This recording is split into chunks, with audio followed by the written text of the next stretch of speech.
أعوذ بالله من الشيطان الرجيم. بسم الله الرحمن الرحيم. بسم الله. السلام عليكم ورحمة الله وبركاته.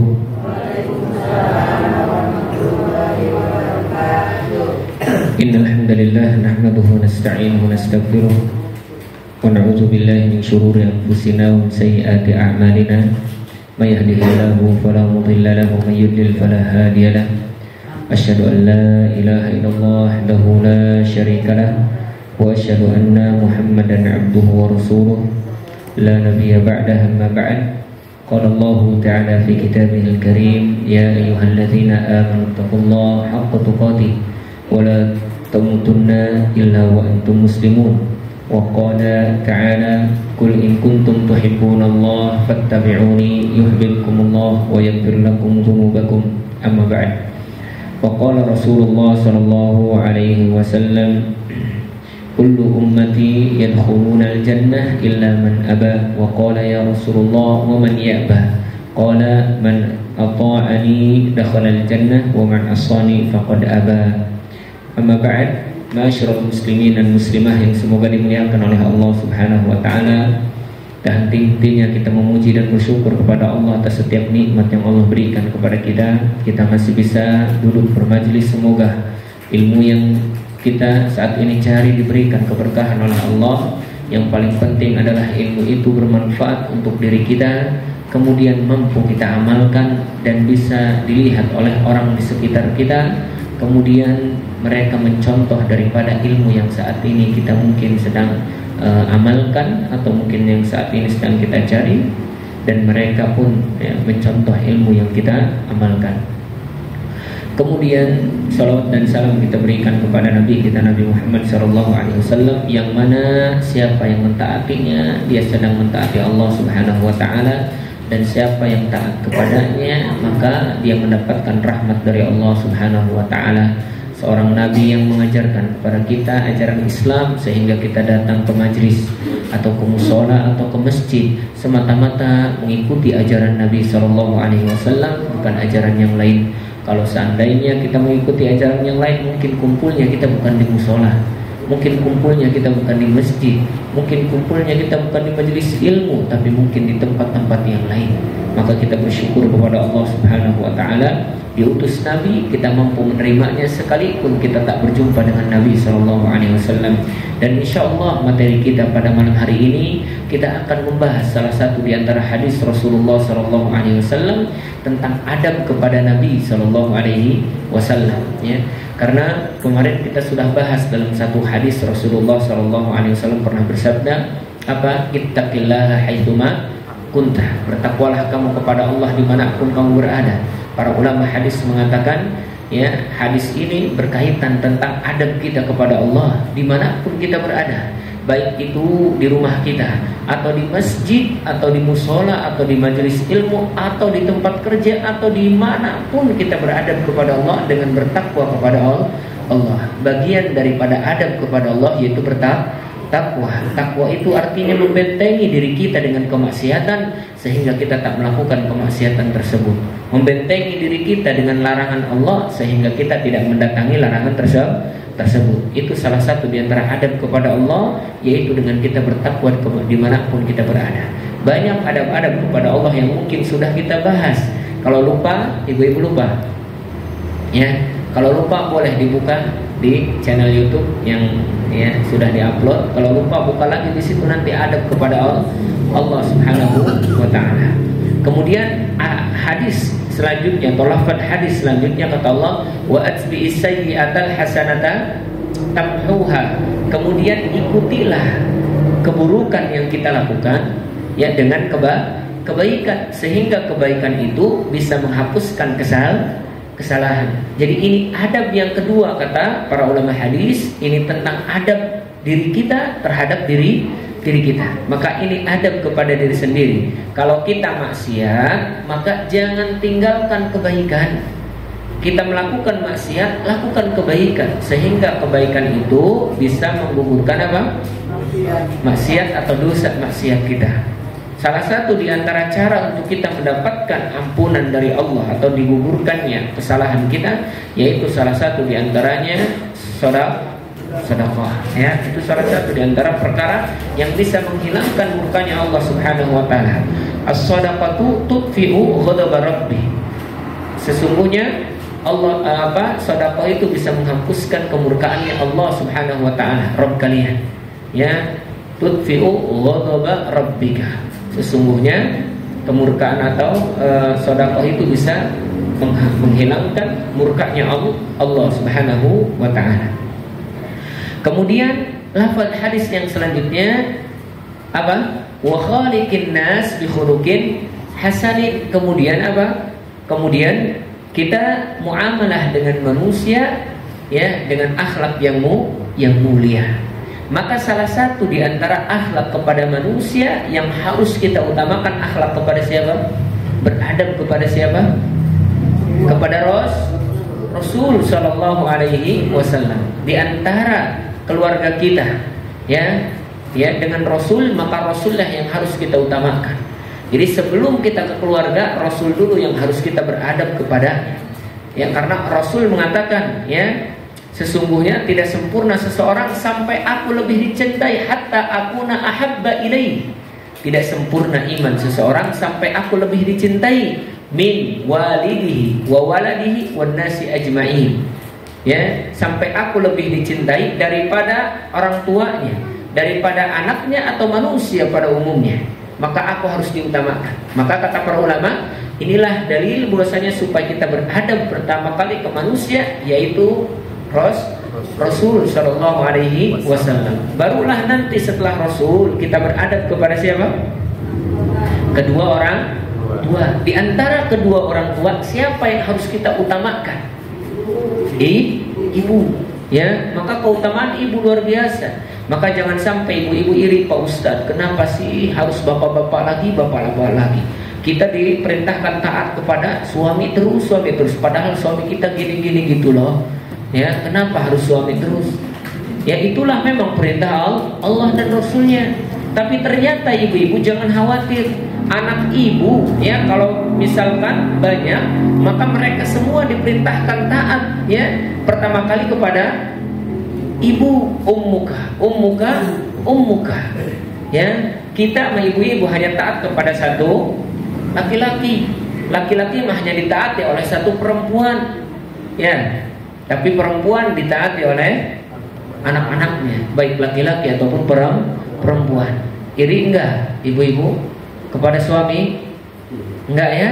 Karena Allah pasti memberikan keutamaan itu kepada masing-masing. Maka kata Allah Subhanahu wa taala, ya, di dalam Al-Qur'an Allah berfirman, "Wala tatamannu ma faddalallahu bihi ba'dahum 'ala ba'd." Jangan kamu ngarep, ya, apa saja yang Allah sudah berikan keutamaannya kepada sebagian daripada kalian. Lirrijali nasibum mimma iktasabu. Bagi laki-laki ada jatah atas apa yang sudah dia kerjakan dan Allah tetapkan untuknya.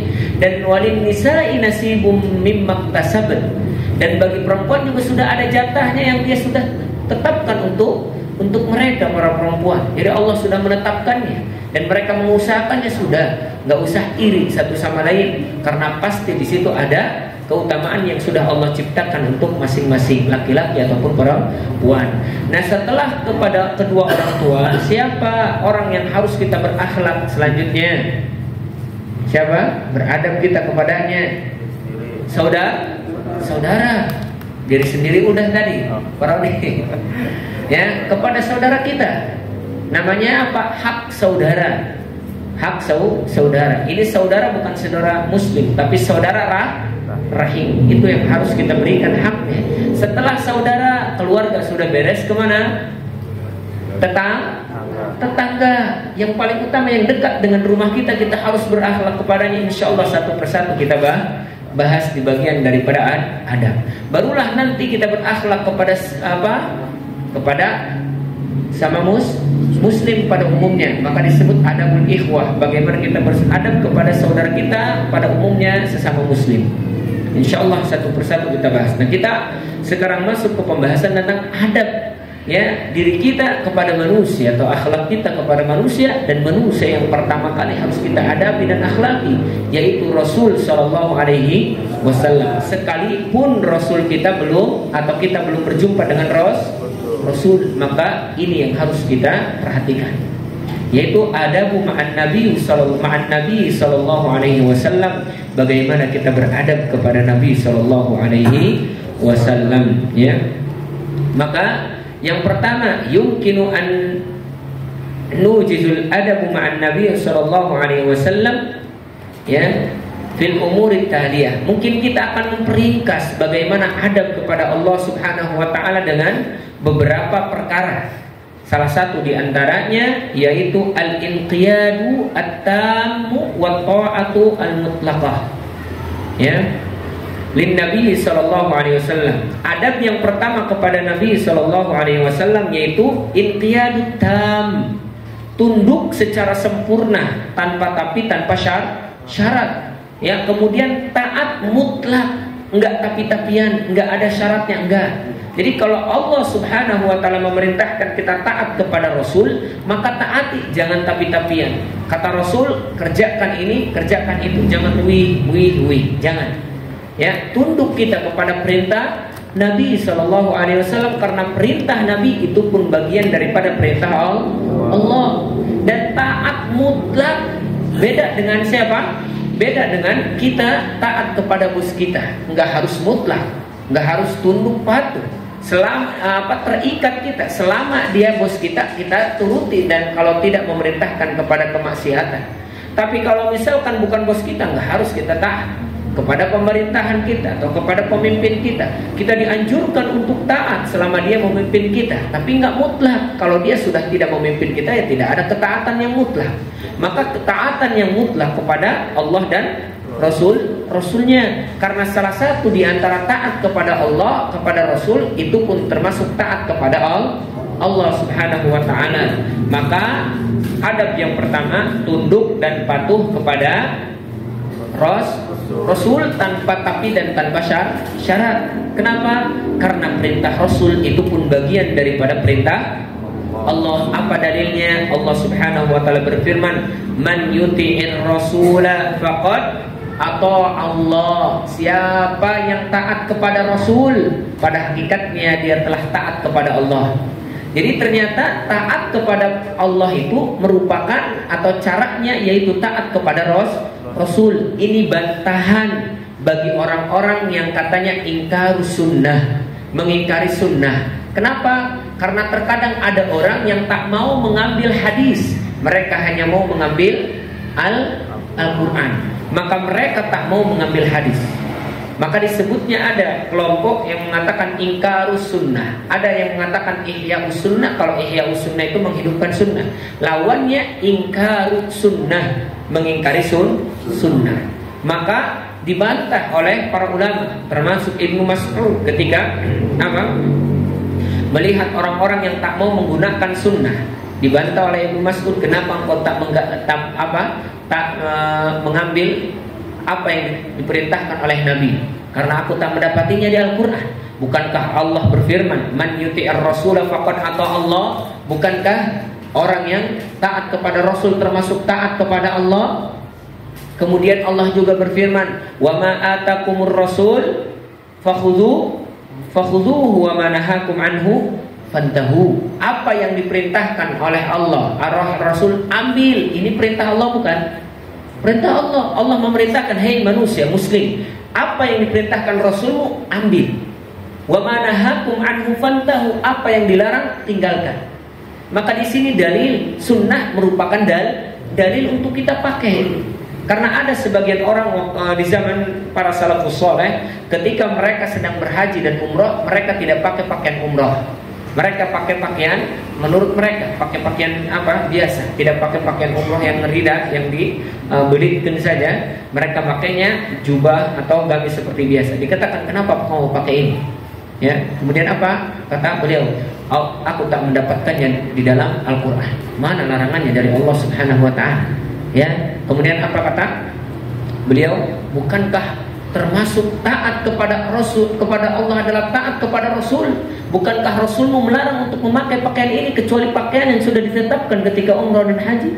Akhirnya apa? Terbantahlah apa yang mereka sangkakan. Ada juga sebagian orang yang mengatakan tidak ada azab kubur karena tidak ada dalil dalam Al-Quran. Sedangkan Rasul mengatakan ada azab kubur. Maka kita yakini itu, ya. Maka kita yakini. Apa kata Allah lagi dalilnya tentang taat kepada Allah dan kepada Rasul dengan taat yang sebenar-benar taat dan sempurna. Wa ma atakumur rasul fakhudhu. Apa yang diperintahkan Rasul ambil. Perintah Rasul itu ada dua. Yang pertama sifatnya wajib, yang kedua sifatnya sunnah. Jadi perintah yang wajib itu harus dikerjakan, kalau meninggalkan dosa. Ya. Perintah yang sunnah kalau dikerjakan dapat pahala, kalau tidak rugi. Maka Allah mengatakan wa ma atakumur rasul fakhudhu. Ini perintah. Apa yang diperintahkan atau datang kepada Rasulmu ambil, baik sunnah ataupun wajib. Karena itu merupakan perintah Rasul. Dan kalau kita mentaati Rasul dengan perintahnya, baik yang wajib atau yang sunnah, itu merupakan taat kepada Allah. Beda zaman sekarang mah, ya, mesti sunnah iyo, wajib baik. Padahal Allah memerintahkan untuk mengambil perintah Rasul, walaupun itu sunnah. Makanya inilah, ya, yang terjadi di masyarakat kita kebanyakan. Banyak orang-orang yang tertipu oleh iblis, sehingga apa? Melupakan perkara-perkara sunnah. Sehingga yang paling parahnya sih sunnah doang iya. Padahal sunnah dia merupakan perintah. Wajib gitu daek, yang paling parahnya mah wajibnya tidak mau, sunnahnya apa? Apalagi. Ya. Maka perintah Allah atau perintah Rasul yang sunnah dan yang wajib itu harus diambil, karena ini perintah daripada Allah. Wa manahakum, dan apa yang dilarang oleh Rasul fantahu, maka tinggalkan. Dan larangan Rasul ada dua. Yang pertama hukumnya haram, yang kedua makruh. Jadi kalau Rasul sudah melarang, baik itu haram ataupun makruh, tinggalkan. Ini makan banyak sebagian orang yang ketika dilarang oleh Rasul yang haram ya ditinggalkan. Tapi kalau yang makruh, nggak apa-apa sih makruh doang ini. Ada perkara-perkara yang masya Allah sekarang ikhtilaf antara makruh dan haram, ya. Maka mereka udah sih makruh doang ini, ya. Kalau memang itu larangan, kenapa walaupun makruh tinggalkan? Karena ini juga termasuk larangan Rasul. Dan kalau kita taat mendatangi perintah Rasul dan meninggalkan larangannya, termasuk taat kepada Allah. Bahkan salah satu di antara cara untuk kita mencintai Allah yaitu dengan cara mengikuti Rasul. Apa kata Allah dalam Al-Quran? Qul in kuntum tuhibbunallah fattabi'uni. Katakan wahai Muhammad, kalau mereka umat muslim mengaku cinta Allah, maka ikuti Rasul, ikuti aku, kata Nabi SAW. Maka kata para ulama, kaidah untuk kita bahwasanya syarat cinta kepada Allah dan syarat cinta atau dicintai oleh Allah yaitu taat kepada Rasul. Ikuti apa perintahnya, baik waktu wajib ataupun sunnah. Tinggalkan larangannya, baik itu haram atau makruh. Jangan pilih siga paras mana ya. Bapak-bapak, ibu-ibu, jadi ulah dipilih-pilih, nu cocok diambil, nu cocok, terus tinggal tebuki orang mah, ya, benar tidak? Maka ambil, karena Allah mengatakan tidak pandang bulu. Perintah Rasul baik yang wajib atau sunnah tidak ditafsir, ya. Larangan Rasul baik yang makruh atau yang haram tidak ditafsir. Semuanya yang diperintahkan kerjakan, yang dilarang tinggalkan. Maka ini yang pertama, adab kepada Rasul Shallallahu Alaihi Wasallam. Jadi ulah dipilih-pilihnya apa. Dan kalau kita melakukan kebaikan yang diperintahkan Rasul, maka kita termasuk orang yang selalu mengutamakan kebaikan. Maka kita dipuji oleh Allah, as-sabiqun as-sabiqun ulaika muqarrabun, ya.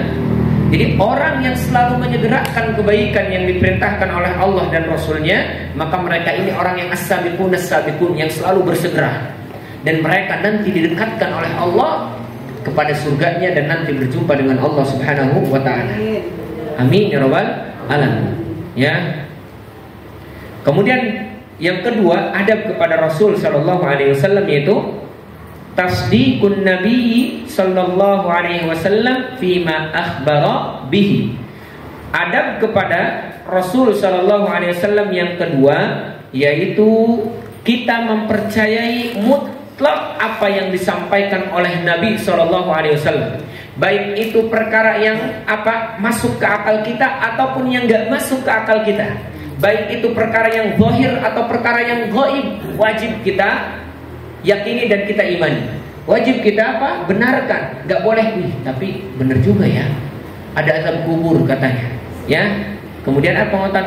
Gak ada azab kubur. Kenapa? Mana mungkin ada azab kubur? Orang yang udah meninggal ya nanti dibangkitkan. Memba'atsana min marqadina, siapa yang membangkitkan dari tempat tidur kami? Kan mereka terbangun tiba-tiba, gak merasakan azab, langsung bangun aja pada hari kiamat. Berarti gak ada azab kubur, itu kata mereka.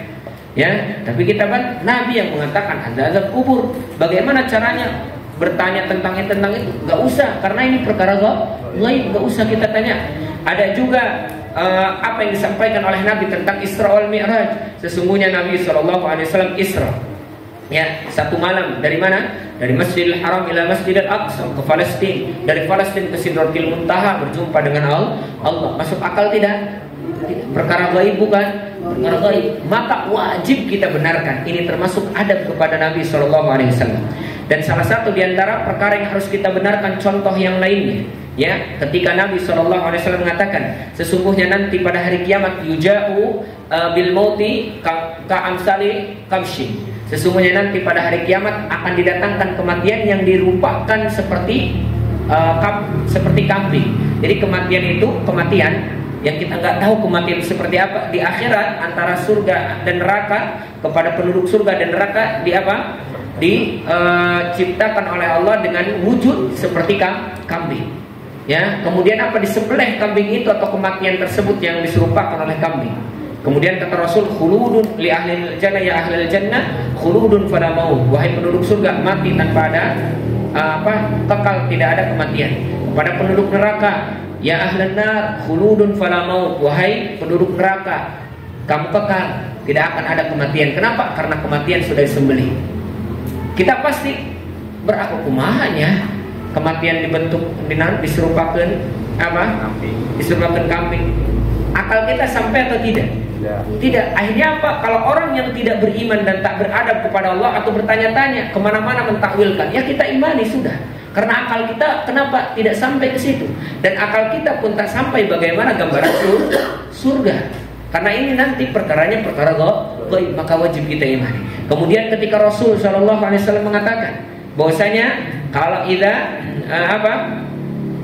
kalau seandainya idza ghamasa dubabu fi ina'i ahadikum, kalau seandainya ada lalat yang masuk ke tempat minum kalian, kemudian falyadmishu, maka tenggelamkan. Kenapa? Karena fi ihda janah, ya, karena di salah satu sayapnya ada penyakit dan di sayap lainnya ada obat. Ya, maka celupkan, termasuk perintah Nabi SAW. Kalau mau diminum lagi, kalau heman karak niun misalkan, asup tadinya galur, maka caranya kata Nabi celupkan. Wih Ustaz, secara akal kan Pak Ustaz, iya kan jorok. Ya, kunaon kudu dicelupkan atau makin jorok. Odoh ya gitu. Jadi odoh gitu ya. Tapi kenapa? Tapi ini perintah Nabi. Maka tidak perlu kita tidak perlu kita Nabi mau bohong lah. Harus kita benarkan. Ya, harus kita benarkan. Ini salah satu di antara cara kita beradab kepada Rasul, yaitu dengan membenarkan, termasuk menjilat makanan yang ada di tangan. Bahasa kitanya dilolom. Habis makan diletakkan di lamutan. Kata Rasulullah SAW, ya, kalau selesai makan maka falyal'iqu, maka jilatlah jari-jari kalian. Ya kita odoh mungkin ya. atau yang lainnya ya. Tapi itu perintah Nabi Shallallahu Alaihi Wasallam. Dan ada juga perintah Nabi bagi yang sakit yang ketika bertanya untuk meminum air kencing onta. Ada yang bilang obat, kan nggak masuk akal. Di samping lain air onta najis, tapi kalau diminum, maka kalau tidak sampai kepada akal kita, benarkan. Maka ini adab kepada Nabi Shallallahu Alaihi Wasallam tentang nikah. Jangan bertanya, ini yang su'ul adab kepada Rasul juga mengatakan, kenapa umatnya cuma nikah 4 doang, tapi Nabi mah lebih banyak. Itu kan pertanyaan yang apa ya? Yang tidak perlu kita pertanyakan. Kita harus benarkan itu syariat dari Allah Subhanahu Wa Taala khusus bagi Nabi Shallallahu Alaihi Wasallam. Gak perlu kita tanya akhirnya apa. Akhirnya tidak akan gugur dan akan berkurang keimanan kita kepada Nabi Shallallahu Alaihi Wasallam. Maka itu termasuk su'ul adab. Maka apa yang dikatakan oleh Nabi benarkan, sekalipun nggak masuk akal kita. Karena pasti ketika Nabi mengatakan sesuatu, dia tidak akan berkata dari hawa nafsu. Wa ma yantiqu 'anil hawa in huwa illa wahyu yuha. Tidaklah Nabi berkata dari hawa nafsunya, pasti itu merupakan wahyu. Walaupun kita belum menemukan apa sih faidah daripada perintah Nabi itu, ya, apa dari perintah Nabi. Salah satu di antara apa contohnya ketika ketika Rasul Shallallahu Alaihi Wasallam memerintahkan untuk mengqadha puasa tapi tidak mengqadha sholat, ya. Maka apa? Ada yang bertanya ya kepada Aisyah, ya Ummul Mukminin, kenapa Allah ya memerintahkan kita mengqadha puasa tapi tidak memerintahkan mengqadha salat? Kemudian Aisyah mengatakan, Haruriyan Tuhan, apakah kamu termasuk orang dari Haruriyah, kampung Haruri, ya, di mana di situ ada orang Khawarij. Orang Khawarij itu selalu bertanya sesuatu yang mereka kalau tidak masuk akal ya udah pengen nanyain aja. Ya, apa kata? La wa inna ma uridu wa inna ma as'al. Enggak, saya cuma nanya doang. Kemudian kata Aisyah radhiyallahu taala anha, beliau mengatakan, hakadza nu'mar, begitulah kami diperintahkan, ya, untuk apa? Mengqadha puasa, tidak diperintahkan mengqadha salat. Maka Rasul ketika memerintahkan mengqadha salat, mengqadha puasa, tidak memerintahkan mengqadha salat, ya sudah kita terima. Gak usah banyak bertanya. Ini kan banyak di sebagian orang itu nggak ngaji, tapi pertanyaannya pangbarasa mah bener, pangbarasanya pinter, tapi ternyata apa? Mengurangi keimanannya kepada atau adabnya kepada Rasul yang tak harus dipertanyakan. Ya, hei Ustaz, pengen bertanya dong, kenapa? Ya tadi, kenapa kita diperintahkan qadha puasa tapi tidak diperintahkan qadha salat? Kamu pertanyaannya, kamu sudah salat atau belum? Ya, kamu sudah mengqadha puasa belum? Sebagaimana seberapa sunnah yang kau kerjakan dari salat? Maka pertanyaan yang seperti itu kalau tidak kita menemukan jawabannya, imani dan benarkan.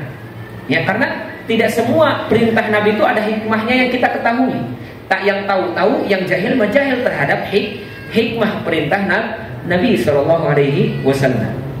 Jadi adab yang kedua, membenarkan apa saja yang diberitahukan oleh Nabi Shallallahu Alaihi Wasallam dari perkara-perkara ghaib atau perkara-perkara yang akan datang, perkara yang lalu dan yang akan datang. Tentang kisah para nabi aja, dari mulai Nabi Adam sampai Nabi Musa atau sampai Nabi Isa, kita harus imani. Ya, wah cerita Muhammad berbohong, ya harus kita imani. Atau kisah yang akan datang suatu zaman yang mana nanti akan ini, maka harus kita imani kalau itu perkara yang akan datang, walaupun perkara gaib, dan itu wahyu dari Allah Subhanahu wa taala, bukan hawa nafsu. Apa kata Rasul, nanti akan datang apa? Matahari terbit dari barat. Beriman apa tidak? Beriman. Harus iman. Ya. Ketika Rasul mengatakan matahari akan terbit dari barat, maka kita harus mengimani perkara yang akan datang sekalipun menurut kita mustahil. Kita sebagai muslim harus beradab kepada Nabi Shallallahu Alaihi Wasallam sebagaimana kata Rasul, ya, tidak akan diterima taubat seseorang, la yaqbalullahu taubat 'abdi, ya, idza tala'at asy-syamsu min maghribiha. Tidak akan diterima taubatnya seorang hamba kalau matahari sudah terbit dari barat. Kalau belum terbit dari barat, barulah diterima oleh Allah Subhanahu wa taala taubat seorang hamba. Maka kita harus yakini perkara gaib yang akan datang, termasuk matahari akan terbit dari barat, kita harus iman. Ya, kita harus imani. Ini adab kepada Rasul sallallahu alaihi wasallam. Kemudian apa? Dan apa yang dilarang oleh Nabi ya tinggalkan, dan apa yang diperintahkan oleh Rasul kerjakan. Ya. Tilka min amba'il ghaibi nuhiha ilaihi wa ma kunta ta'lamuha anta wala qaumuka min qabli hadza fasbir innal 'aqibata lil muttaqin. Apa kata Allah Subhanahu wa taala dalam Al-Qur'an? Tilka min amba'il ghaib, itulah perkara-perkara ghaib. Itulah kabar-kabar yang gaib yang aku wahyukan, kata Allah, kepada kamu wahai Muhammad. Maka apa? Di antara mereka kaummu ada yang beriman, ada yang tahu, ada yang juga tidak tahu. Makanya Nabi ketika ditanya tentang yas'alunaka an Dzulqarnain, Rasul nggak langsung jawab karena nggak ada wahyu dari Allah. 3 hari belum dijawab, Muhammad bohong. Ya, sampai akhirnya apa? Sampai akhirnya turun kabar tentang Dzulqarnain. Dari mana dia tahu? Makanya orang Yahudi coba tanyakan perkara ini dan itu. Kalau dia tahu, maka dia nabi. Maka ditanya, wahai Muhammad, ya apa? Yas'alunaka an Dzulqarnain, bagaimana pendapatmu atau kabar menurutmu tentang Dzulqarnain? Apa kata Rasul? Apa? Saujibu ghadan, akan aku jawab besok. Rasul tidak mengucapkan insya Allah. Besok belum ada, didatang lagi, gimana? Udah ada? Jawabannya belum ada. Besok saujibu ghadan, saya jawab besok, enggak ada ucapan insya Allah. Ya, maka di sini dalil kata para ulama supaya orang kalau mau melakukan perkara besok maka ucapkan insya Allah. Apa kata Allah dalam Al-Quran? Ya, dalam surat Al-Kahfi, an yaqula lahu apa?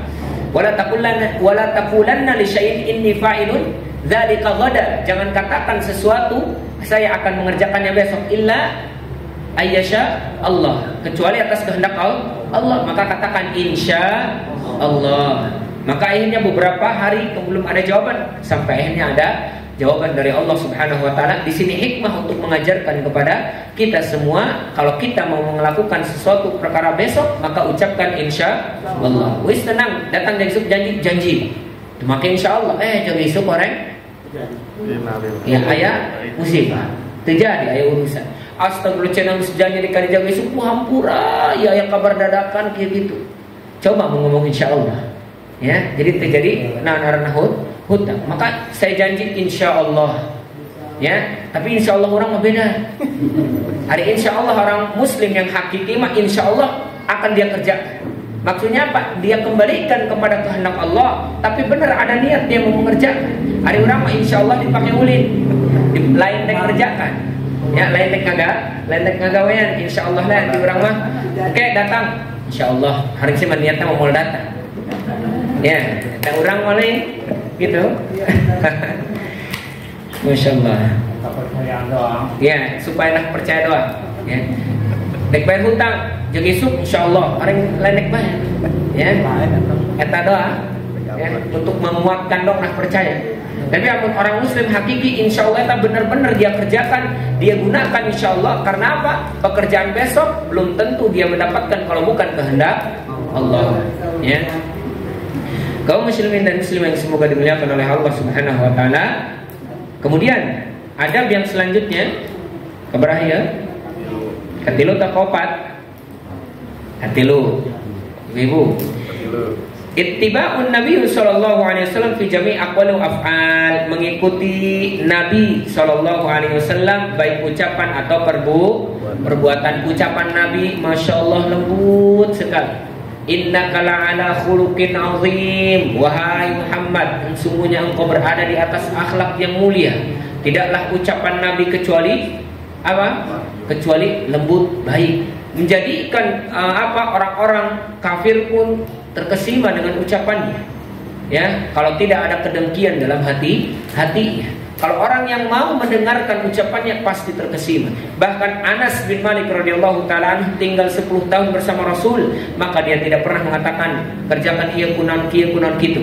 Maka tidak pernah Tidak pernah ya Rasul mengucapkan perkara-perkara kotor kecuali kepada musuh Allah Subhanahu wa taala, dan itu pun bukan perkara kotor tapi apa? Dan itu pun perkara yang dibolehkan oleh Allah kalau itu diungkapkan kepada orang-orang musuh Islam, ya, seperti laknat dan yang lain. Ya. Kemudian apa? Rasul SAW tidak pernah mencela makanan, Jadi kalau makanan nggak enak, Rasulullah tinggalkan. Ada orang, dengenah amat, kurang orang uyah. Aing asem amat ilah. Ya.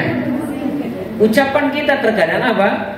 Terkadang ya tadi tidak mencela. Maka kalau kita ingin beradab kepada Nabi, ikuti ucapannya dan perbuatannya. Mulai dari tadi mencela, tidak mencela orang, apalagi makanan saja nggak dicela.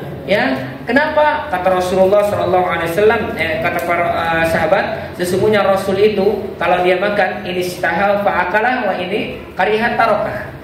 Kalau tarokahu, kalau seandainya Rasul mau akalah, dia makan. Kalau dia membencinya maka tinggalkan.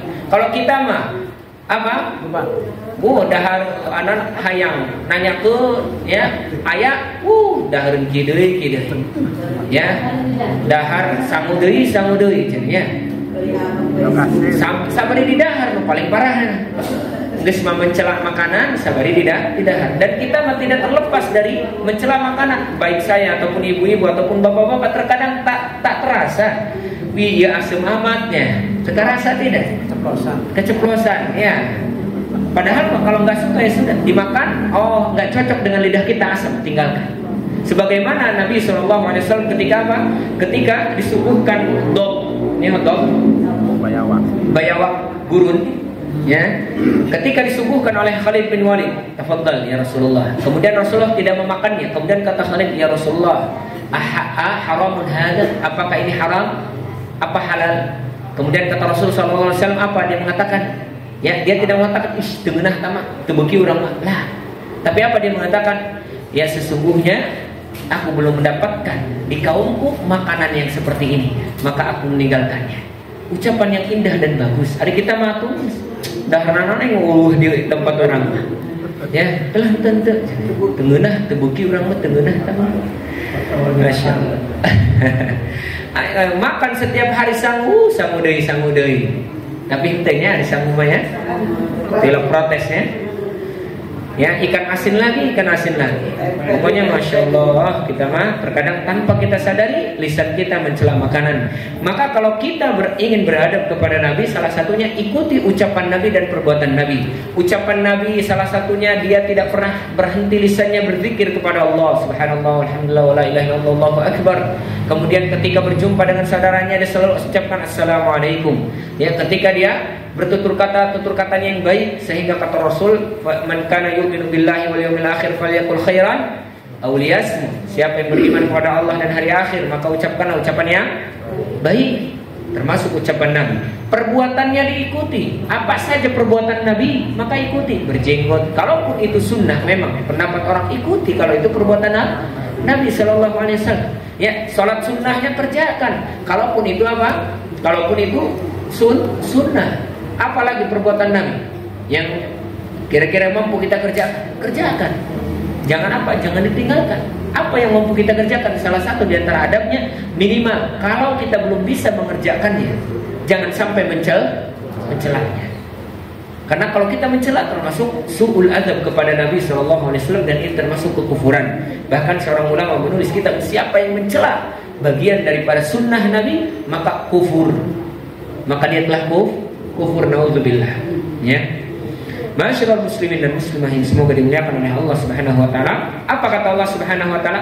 Wa aqimus sholata wa atuz zakat wa atiur rasula la'allakum turhamun. Jadi taat kepada Nabi, baik ucapannya dan perbuatannya ikuti.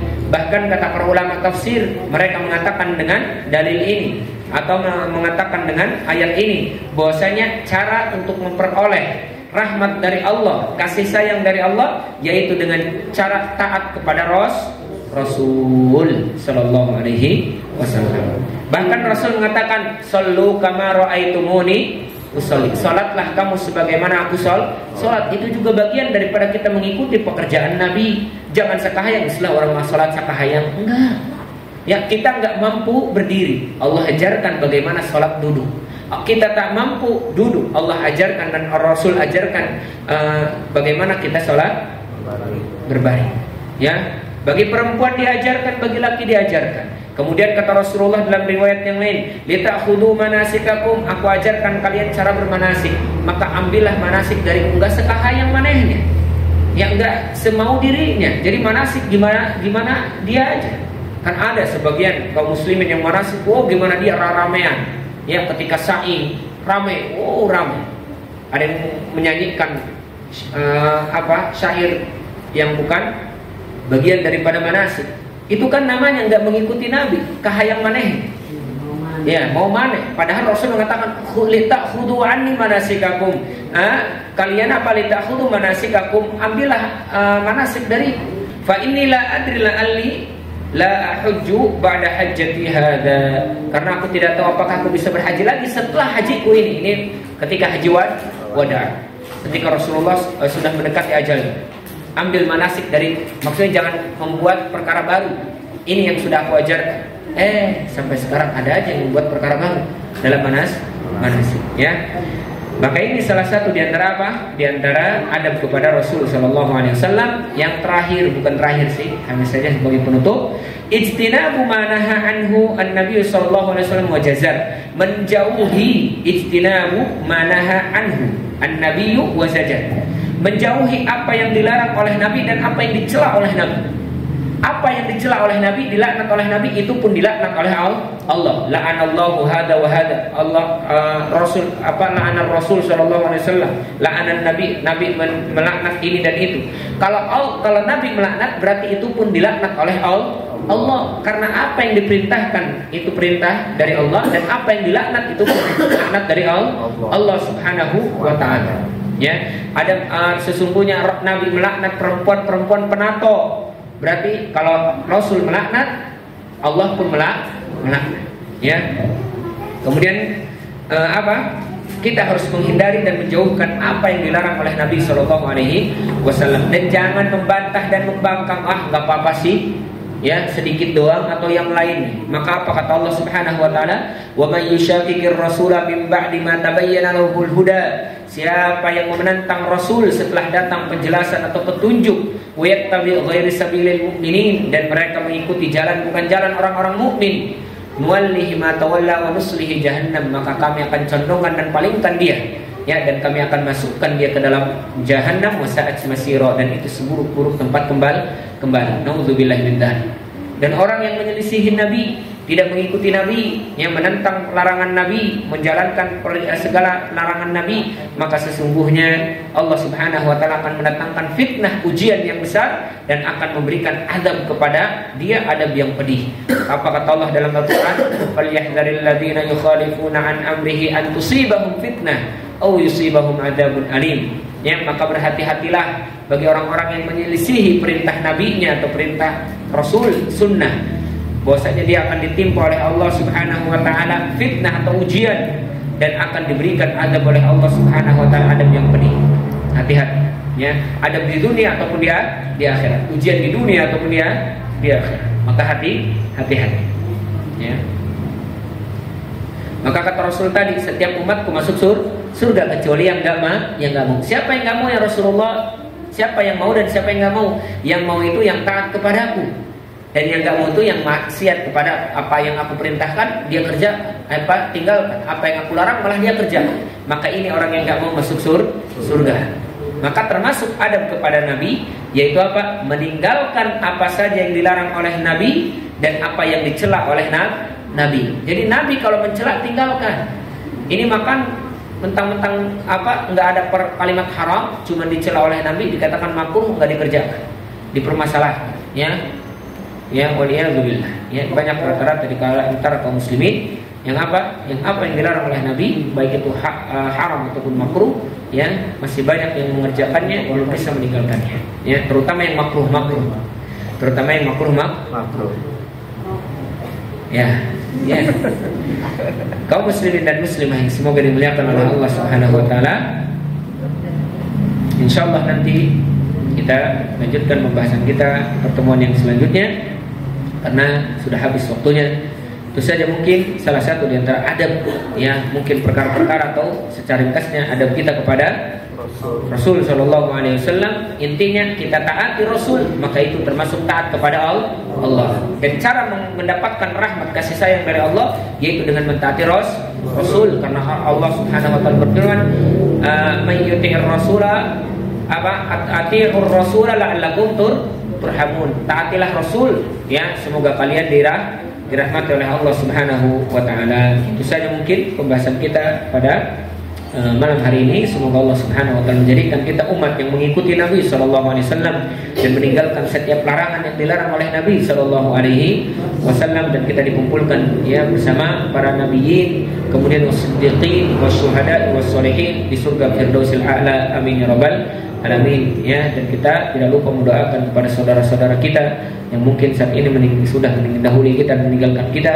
ya, semoga diterima oleh Allah amal ibadahnya, diampuni segala dosa-dosanya, kemudian dimasukkan ke dalam surganya Firdausil A'la, dan diberikan oleh Allah penerangan di alam kuburnya, diluaskan kuburannya, didampingi oleh amal-amal kebaikan dan amal solehnya di kuburan mereka, dan dibentangkan ya surga sejauh mata memandang orang yang sudah meninggal, atau wabil khusus ya, saudara kita Kanana ya. Semoga ditempatkan yang terbaik oleh Allah Subhanahu wa taala. Allahumma warhamhu wa'afi wa'fu anhu. Allahumma ighfir lahu warhamhu wa'afi wa'fu anhu. Allahumma akhlifhu fi mahdihi. Allahumma nawwir fi qabrihi wasi' fihi ya rabbal alamin. Aqulu qouli hadza subhanakallahumma bihamdika asyhadu an la ilaha illa anta astaghfiruka wa atubu ilaik. Assalamu alaikum warahmatullahi wabarakatuh.